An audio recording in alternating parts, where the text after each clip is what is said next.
بسم اللہ الرحمن الرحیم قل اوحی الی انہ استمع نفر من الجن، کہہ دیجئے اے نبی کہ میری جانب وحی کی گئی ہے کہ جنوں کی ایک جماعت نے سنا۔ کس کو سنا؟ قرآن کو سنا۔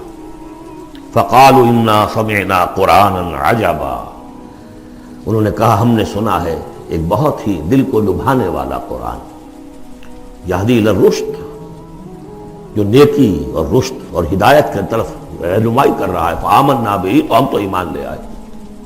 اس وقت بھی میں نے کہا تھا یہ لمحہ فکریہ ہے، ایک دفعہ کیا اجتماع ہے قرآن کا، اور وہ بندے کہاں سے کہاں پہنچ گئے، داعی بن گئے۔ ہمارا کیا حال ہے؟ ہم نے اس معنی میں قرآن کبھی پڑھا ہی نہیں، سنا ہی نہیں۔ سنتے ہیں تو خیبر میل کی سپیڈ سے جو پڑھ رہا ہوتا قاری، 5 دن میں پورا قرآن، 6 دن میں پورا قرآن، اور اشتہار دیے جا رہے ہیں۔ یہ ہے ہمارا ریچول۔ یہاں تو 20 منٹ میں ہو جاتی ہے، یہاں 30 منٹ، یہاں چلو وہاں اور سے بھی کم میں ہو جاتی ہے، وہاں چلو۔ قرآن کا نتیجہ تو یہ نکلنا چاہیے وہ آپ کو پوزیس کر لے، جانے نہ دے۔ انا سمعنا قرآنا عجبا یہدی الی الرشد فآمنا بہ ولن نشرک بربنا احدا، اب ہم کبھی بھی اپنے رب کے ساتھ کسی کو شریک نہیں ٹھہرائیں گے۔ وَإِنَّهُ تَعَالَى جَدُّ رَبِّنَا، اور یقیناً ہمارے رب کی عزت شان بہت بلند ہے۔ مَتَّخَذَ صَاحِبَةً وَلَا وَلَدًا، اس نے نہیں اختیار کی نہ کوئی بیوی اور جورو نہ کوئی اولاد۔ وَأَنَّهُ كَانَ يَقُولُ سَفِيهُنَا عَلَى اللَّهِ شَطَطًا، اور یقیناً ہمارا جو بے وقوف ہے بڑا، مراد یہاں پہ ہے وہی عزازیل، ابلیس، لعین، وہ چونکہ ہمارا ذرا بڑا بڑگر ہے، تو وہ جو کچھ کہتا رہا ہے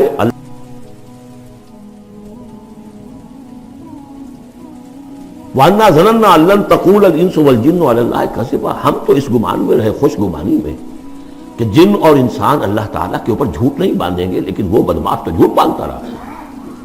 ہم نے اپنی شرافت میں اس کی بات کو مان لیا۔ وَأَنَّهُ كَانَ رِجَالٌ مِّنَ الْإِنسِ يَعُوذُونَ بِرِجَالٍ مِّنَ الْجِنِّ فَزَادُوهُمْ رَهَقًا، اور یہ کہ جو انسانوں میں سے مرد ہیں وہ جنات کے مردوں میں کی حفاظت پکڑتے ہیں۔ یہ ہوتا تھا ان کا طریقہ، وہ سمجھتے تھے کہ بیابان میں جو ہے جنات رہتے ہیں اور وہ ان کے جو ہیں سردار بھی ہیں، تو اب راستے نے پڑاؤ ڈالا ہے جنگل میں، تو سب سے پہلے کہتے تھے کہ ہم اس جنگل کے، اس بیابان کے جنات کی ہم پناہ میں آتے ہیں۔ اب وہ سنتے ہوں گے یہ بے وقوف، یہ آدم کی اولاد، ہمارے تو جد امجد کو نکال دیا گیا جنت سے اس لیے کہ اس کو سجدہ نہیں کیا، یہ ہمیں معبود بنائے بیٹھے ہیں، ہماری پناہ طلب کر رہے ہیں۔ لہذا ان میں اور سرکشی پیدا ہو گئی اور اکڑ گئے کہ یہ انسان ہو کر یہ ہماری پناہ مانگ رہے ہیں، ہم سے طلب کر رہے ہیں پناہ، تو اس سے ان کے اندر اور زیادہ سرکشی پیدا ہو گئی۔ وَأَنَّهُ كَانَ رِجَالٌ مِّنَ الْإِنسِ يَعُوذُونَ بِرِجَالٍ مِّنَ الْجِنِّ فَزَادُوهُمْ رَهَقًا وَأَنَّهُمْ ظَنُّوا كَمَا ظَنَنتُمْ أَن لَّن يَبْعَثَ اللَّهُ أَحَدًا، اور دیکھو انہوں نے بھی ایسا ہی سمجھا جیسا کہ تم نے سمجھا ہوا ہے کہ اللہ کسی کو نہیں اٹھائے گا۔ اس کے 2 معنی ہیں، یعنی بعد سے بعد الموت کوئی نہیں ہے، مرنے کے بعد جی اٹھنا نہیں ہے، اور یہ بھی کہ شاید اب اللہ کسی اور کو رسول بنا کر نہ بھیجے، أن يبعث الله أحدا، اس لیے کہ 600 برس بیت چکے تھے، وہ تورات سے واقف تھے جو سورہ احقاف میں تذکرہ آیا ہے۔ فترت وہی 600 برس، اور یہ طویل ترین وقفہ تھا نبوت کا، کہ کوئی نبوت کوئی رسالت دنیا میں نہیں، تو ان کو یقیناً اس سے خیال ہوا ہوگا کہ بس اب ختم ہوا معاملہ، اب کوئی اور رسول نہیں آئے گا۔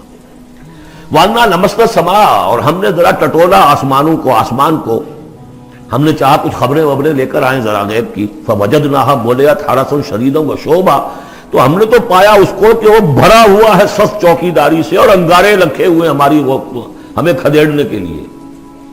یعنی یہ کہ ہمیں معلوم ہو گیا کہ کوئی واقعی وقت ایسا ہے، کیونکہ یہ سارا انتظام خاص طور پر جب کہ وہی یہ نبوت آتی تھی تو اہتمام کر لیا جاتا تھا۔ عام حالات میں کوئی بات نہیں، روح اتر رہے ہیں فرشتے، اور یہ جو ہے یہ آگ سے بنے ہیں، وہ نوری ہیں یہ ناری ہیں، کچھ نہ کچھ ان سے یارانہ گانٹھ کے کچھ نہ کچھ ان سے لے لیتے تھے، یا یہ کہ اچک لیا، من استرق سرقۃ، کسی نے کوئی چیز جو ہے کہیں سے لے لی۔ لیکن اب جو ہم نے دیکھا ہے آسمان کو، تو واقعی وہاں تو بڑے سخت پہرے لگے ہوئے، یعنی کوئی نہ کوئی وحی کا سلسلہ ہے اور نبوت آ رہی ہے، اور وہ نبوت ہمیں تو مل گئی، ہم جا کر سنائے کلام اور ہم ایمان لے آئے۔ وَأَنَّا لَمَسْنَا السَّمَاءَ فَوَجَدْنَاهَا مُلِئَتْ حَرَسًا شَدِيدًا وَشُهُبًا وَأَنَّا كُنَّا نَقْعُدُ مِنْهَا مَقَاعِدَ لِلسَّمْعِ، اور ہم وہاں بیٹھا کرتے تھے، وہاں پہ گھاٹ میں بیٹھا کرتے تھے کچھ سنبل لینے کے لیے، مقعد بیٹھنے کی جگہ، مورچہ جہاں پہ بیٹھا جائے، ہم وہاں پر اپنے ٹھکانوں میں بیٹھا کرتے تھے۔ فمن یستمع الان، لیکن اب اگر کسی نے کچھ سننے کی کوشش کی، یجد لہ شہابا رصدا، وہ پائے گا اپنے واسطے ایک انگارہ گھات میں، میزائل پیچھا کرے گا اس کا۔ وَأَنَّا لَا نَدْرِي أَشَرٌّ أُرِيدَ بِمَنْ فِي الْأَرْضِ أَوْ أَرَادَ بِهِمْ رَبُّهُمْ رَشَدًا۔ معلوم ہوتا بہت بڑے عالم تھے یہ، تورات کے جاننے والے، انہوں نے ایک ایسی عظیم بات کہی ہے یہ، ہمیں یہ معلوم نہیں کہ آیا زمین میں بسنے والے ان انسانوں کی کوئی شامت آ گئی ہے یا اللہ نے ان کے لیے کسی بھلائی کا ارادہ کیا ہے۔ رسالت آئے گی تو دو ہی نتیجے ہیں، یا تو کوئی عذاب آنے والا ہے، اس لیے کہ وما كنا معذبین حتی نبعث رسولا، یا تو کوئی بہت بڑے پیمانے پر انسانوں کی شامت آنے والی ہے، جیسے قوم نوح، قوم ہود، قوم صالح کا حشر ہوا تھا، وہ ویسا ہی حشر ہونے والا ہے۔ اللہ لا نظری، ہم نہیں جانتے، اشر ارید بمن فی الارض، زمین والوں کے لیے کسی شر کا فیصلہ کیا گیا ہے، ام اراد بہم ربہم رشدا، یا ان کے لیے ان کے رب نے بھلائی کا، خیر کا ارادہ کیا۔ ظاہر بات ہے نبوت اور رسالت محمدی خیر پر منتج ہوئی۔ وَأَنَّا مِنَّا الصَّالِحُونَ وَمِنَّا دُونَ ذَلِكَ، اور دیکھو ہمارے اندر نیک بھی ہیں، جنات نیک بھی رہے ہیں اور دوسری طرح کے بھی ہیں، بد نہیں کہا، یہ ہے حکمت تبلیغ، بروں کو بھی برا نہ کہو، ہاں دوسری قسم کے بھی ہیں، نیک بھی ہے اور دوسری قسم کے بھی ہیں۔ کُنَّا طَرَائِقَ قِدَدًا، ہم تھے مختلف راستوں پر جو کہ ایک دوسرے سے پھٹے ہوئے تھے۔ یہ قددا جو آیا تھا نا، قدت قمیصہ، پھٹ جانا قمیص کا۔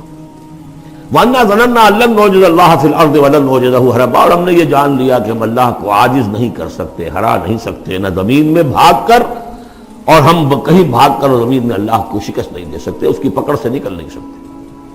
وَأَنَّا لَمَّا سَمِعْنَا الْهُدَىٰ آمَنَّا بِهِ، اور ہم نے تو جب وہ ہدایت سنی، الہدا سنا، اس کی استماع ہم نے کیا، ہم تو اس پر ایمان لے آئے۔ فَمَن يُؤْمِن بِرَبِّهِ فَلَا يَخَافُ بَخْسًا وَلَا رَهَقًا، تو جو کوئی بھی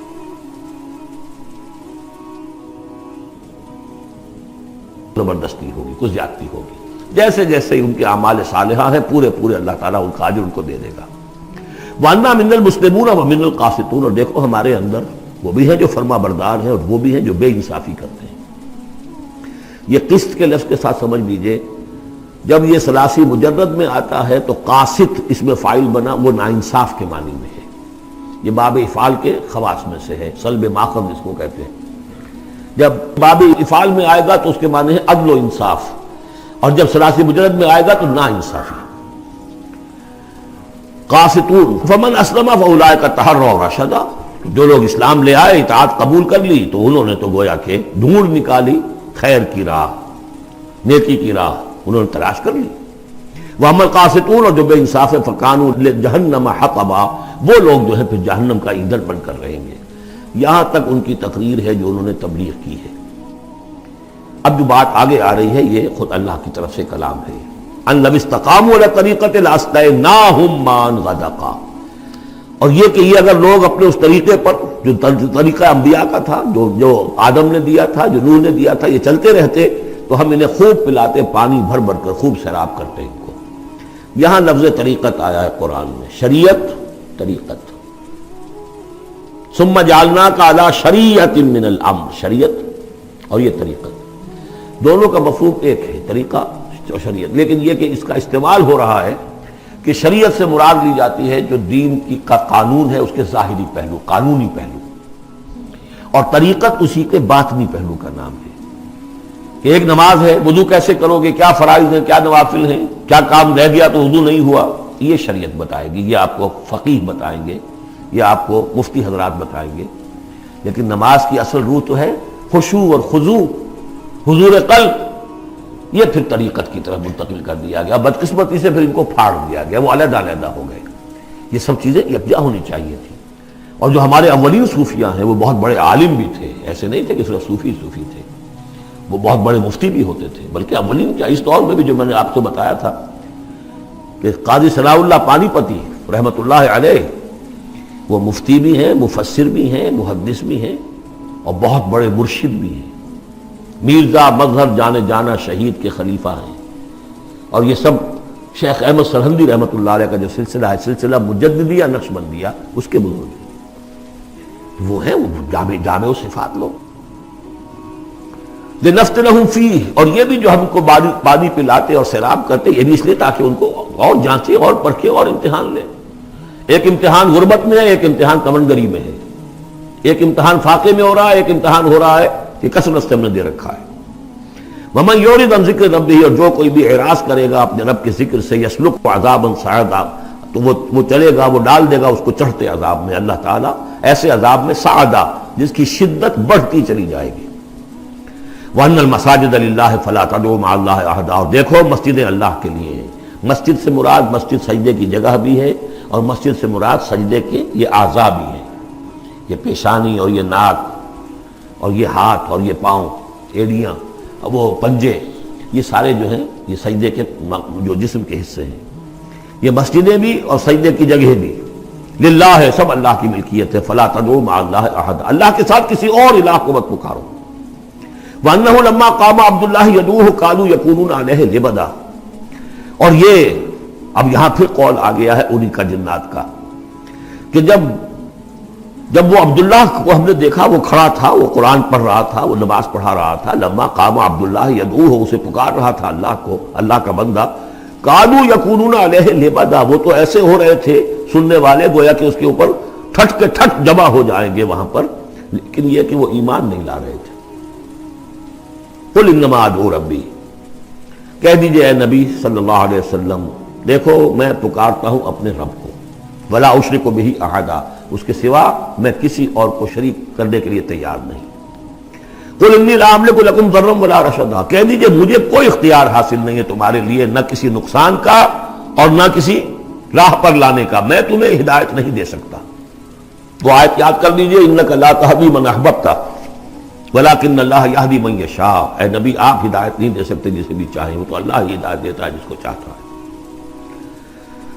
قل انی لن یجیرنی من اللہ احد ولن اجد من دونہ ملتحدا، کہہ دیجئے میں ہرگز نہ پاؤں گا کہ مجھے اللہ کے سوا کوئی پناہ دے سکے. یجیرنی من اللہ احد، اللہ کی پکڑ سے بچانے کے لیے مجھے کوئی پناہ دے سکے میں نہیں پاؤں گا. ولن اجد من دونہ ملتحدا، اور اللہ کے سوا میں کہیں جو ہے کوئی اپنا سر چھپانے کی جگہ نہیں پاؤں گا. الا بلاغا من اللہ،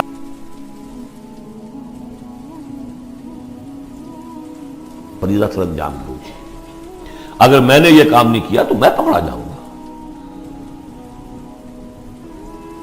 فَلَنَسْأَلَنَّ الَّذِينَ أُرْسِلَ إِلَيْهِمْ وَلَنَسْأَلَنَّ الْمُرْسَلِينَ، ہم تو پوچھ کر رہیں گے ان سے بھی جن کی طرف رسولوں کو بھیجا، اور پوچھ کر رہیں گے رسولوں سے بھی. وَمَنْ يَعْصِ اللَّهَ وَرَسُولَهُ، جو کوئی بھی اللہ اور اس کے رسول کی نافرمانی کرے گا، فَإِنَّ لَهُ نَارَ جَهَنَّمَ خَالِدِينَ فِيهَا أَبَدًا، تو اس کے لیے تو پھر جہنم کی آگ ہے جس میں وہ ہمیشہ ہمیشہ رہے گا. حتیٰ اذا رأوا ما یوعدون، یہاں تک کہ جب وہ دیکھیں گے جس چیز کی انہیں دھمکی دی جا رہی ہے، فَسَيَعْلَمُونَ مَنْ أَضْعَفُ نَاصِرًا وَأَقَلُّ عَدَدًا، اس وقت انہیں معلوم ہو جائے گا کون کمزور ہے مددگاروں کے اعتبار سے اور کون اقلیت میں ہے تعداد کے اعتبار سے. وہ تانے دیتے تھے نا کہ دیکھو محمد تمہارے پاس تو بیٹھے بھی ہوتے ہیں تو ہمارے کمی کاری بڑے لوور طبقات کے لوگ، اور وہ بھی چند ہوتے ہیں، دیکھو جا کے ابو جہل کی محفل بھری ہوئی ہے، بڑے بڑے لوگ بیٹھے ہوئے وہاں پر. اس وقت معلوم ہو جائے گا من اضعف ناصرا واقل عددا. یہ سورہ مریم میں بہت تفصیل سے یہ مضمون آیا ہے. قل ان ادری اقریب ما توعدون ام یجعل له ربی امدا، کہہ دیجئے نبی مجھے یہ معلوم نہیں ہے آیا جس چیز کا تم سے وعدہ کیا جا رہا ہے، جس چیز کی دھمکی دی جا رہی ہے. وعدہ اور وعید بنیاد ایک ہی ہے، اصل میں اصل الفاظ ایک ہی ہے، وعید دھمکی، وعدہ، لیکن حروف اصلی وہی ہے. آیا وہ قریب آ چکی ہے اسے، یا ام یجعل له ربی امدا، یا یہ کہ میرا رب اس کے لیے ابھی کچھ مہلت دے، کوئی تمہاری رسی دراز کرے گی، میں نہیں جانتا. یہ سورہ انبیاء کے آخر میں بھی آیا تھا، قل ان ادری اقریب ام بعید ما توعدون، کہہ دیجئے نبی میں نہیں جانتا کہ جس چیز کا تم سے وعدہ کیا جا رہا ہے وہ قریب آ چکی ہے یا بھی دور ہے. عالم الغیب، وہی ہے غیب کا جاننے والا. فلا یظہر علی غیبہ احدا، وہ اپنے غیب پر کسی کو مطلع نہیں کرتا، الا من ارتضی من رسول، سوائے جس کو وہ چاہے اپنے رسولوں میں سے. یہ بہت اہم قانون ہے قرآن کا، اور اس میں سارا مسئلہ علم غیب کا حل ہوتا ہے. ایک بات تو یہ کہ ہمارے جو بھی بریلوی بھائی ہیں وہ بھی مانتے ہیں، 4 باتیں وہ مانتے ہیں. 3 میں نے ایک مرتبہ تحقیق کی تھی بڑی مفصل، جا کر بعد لوگوں سے ملاقات کی، ابھی میں طالب علم تھا. کہا دیکھیے ہم ثابت مانتے ہیں اس بات کو، نبی کا علم ذاتی نہیں عطائی ہے، اللہ نے جو دیا وہی ہے. نبی کا علم قدیم نہیں حادث ہے، پہلے نہیں تھا پھر ہو گیا، اللہ نے دے دیا تو ہو گیا. اور نبی کا علم غیر محدود نہیں محدود ہے. میں نے کہا یہ تین باتیں جو شخص مان لے میرا اس سے اب کوئی جھگڑا نہیں رہا. لیکن ہمارے ہاں کچھ لوگوں نے ایک ڈیفینیشن کر لی علم غیب کی. علم غیب وہ ہے جو بغیر کسی کے بتائے خود حاصل ہو جائے. اس اعتبار سے تو میرے پاس بھی علم غیب ہے نہیں، یعنی کسی کے پاس کوئی علم ہے ہی نہیں. ہمیں دیا اساتذہ نے دیا، حضور کو دیا اللہ نے دیا، جبریل کو دیا اللہ نے دیا. اس معنی میں تو ذاتی علم تو کوئی بھی نہیں مانتا کسی کا. علم تو دینے سے ہوتا ہے. البتہ علم غیب کسے کہتے ہیں؟ وہ چیزیں جو ہماری نگاہوں سے چھپا دی گئی ہیں. وہ عالم غیب ہے، جنت ہے، دوزخ ہے، فرشتے ہیں، یہ سب کیا ہے؟ عالم غیب. تو نبیوں کو تو کچھ نہ کچھ حصہ اس کا دکھایا جاتا ہے تو نبی بنتے ہیں نا، ورنہ میرے اور نبی میں فرق کیا ہوا پھر؟ اگر میرا بھی علم وہی ہوتا ان السمع والبصر والفؤاد تو میرے علم میں اور حضور کا بھی علم یہی ہوتا تو فرق کیا ہوا؟ حضور نے تو اس دوسرے علم کے اعتبار سے تو صاف کہہ دیا انتم عالم بامور دنیاکم. لیکن حضور کو معراج میں جنت دکھا دی، دوزخ دکھا دی. زمین پر رہتے ہوئے آپ نماز پڑھا رہے تھے، غالباً وہ جو کہ نماز پڑھائی جاتی ہے جبکہ بارش نہیں ہوتی، استسقاء کی نماز، اسی کے دوران اچانک ایک دفعہ آپ آگے بڑھے. لوگ حیران ہوئے کیا ہوا ہے، ایک دفعہ پیچھے ہٹے. لوگوں نے پوچھا بعد میں کہ حضور یہ نماز کا حصہ تھا، یعنی ہم بھی پھر استطاع کیا کریں اس نماز کے اندر؟ فرمایا نہیں، اصل میں میرے سامنے جنت لے آئی گئی، اب بے اختیار میرا ہاتھ بڑھ گیا کہ میں اس کا پھل توڑ لوں، اور میرے سامنے اس کے بعد دوزخ لے آئی گئی اور اس کا جو بمکا آیا گرمی کا، اس سے میں بے اختیار پیچھے ہٹا. دنیا میں سیر کرا رہے ہیں، بہرحال یہ غیب ہی میں سے ہے. البتہ کل غیب یہ جو مانے اللہ نبی کے لیے وہ کافر ہے، اور وہ مانتے ہیں، بریلوی بھی مانتے ہیں. کل غیب کا کوئی سوال ہی نہیں. نبی کا علم محدود ہے، نبی کا علم حادث ہے، نبی کا علم عطائی ہے. تین باتیں مان لیجئے. باقی نبی کا علم کتنا تھا کتنا نہیں تھا یہ میں کون ہوں ناپنے والا اور آپ کون ہیں ناپنے والے. دیا اللہ نے جو دیا، بتایا جو بتایا، اللہ اور خیر صلی اللہ. تو یہ عالم الغیب وہ ہے غیب کا جاننے والا. فلا یظہر علی غیبہ احدا، تو وہ نہیں مطلع کرتا اپنے غیب پر کسی کو. ہاں الا من ارتضی بالرسول، سوائے اپنے رسولوں کے. کذالک نوری ابراہیم ملکوت السماوات والارض، ہم نہیں پڑھ چکے؟ ابراہیم کو بھی ملکوت دکھائے، حضور کو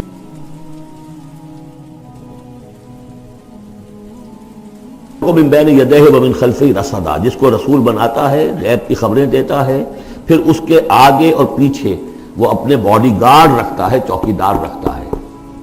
یسلک من بین یدیہ، اس کے سامنے بھی، ومن خلفہ، پیچھے سے بھی چوکیدار، حفاظت کرنے والے.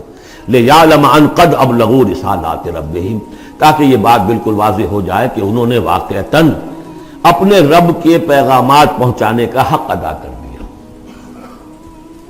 جیسا کہ حضور نے پوچھ کر جواب لیا تھا، انا نشہد انک قد بلغت الرسالۃ وادیت الامانۃ وکشفت الغمۃ ونصحت الامۃ، ہم گواہ ہیں. واحاط بما لدیہم، اور اللہ تعالیٰ جو کچھ ان کے پاس ہے سامنے سب کا احاطہ کیے ہوئے ہے. واحصا کل شیء عددا، اور ہر شے کی اس کی جو انوینٹری ہے وہ بڑی مکمل ہے، کوئی چیز وہاں سے غائب ہونے والی نہیں ہے. ہر ایک کا عدد کے ساتھ حساب کتاب کا اس نے رکھا ہوا ہے.